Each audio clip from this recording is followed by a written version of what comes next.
દશામાના લાડવા બનાવે છે માતાજી તેલ લઈને બેઠા છે મમ્મી તેલ ન હોય ઘી હોય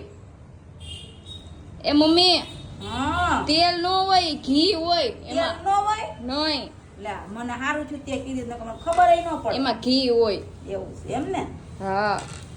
તેલમાં લાડવા બનાવ્યા જોવો તો દશામાન ભાવે ને હનુમાન દાદા ને તેલમાં લાડવા હોય તેલમાં કોઈના લાડવા ન હોય તો આ બેન તેલ નાખે જો ઘી છે જો તને તેલ તારે નાખે. આંખો વહી ગઈ છે જો તેલ નાખે જો એને ગરમ કરે ને એટલે તેલ જેવું દેખાવ આવે. કે તારે ગરમ આંખો વહી કર્યું ગઈ છે તો એમ કહેવાય ને આને ગરમ કર્યું છે એટલે તેલ છે ડોક્ટર પાસે આપેલા નાકમાં તને સ્મેલ નથી આવતી ઘીની એટલે તું નાકના ડોક્ટર પાસે જા બે જગ્યાએ જા ભાઈ તમે ભાષણ કરો માં ખોટું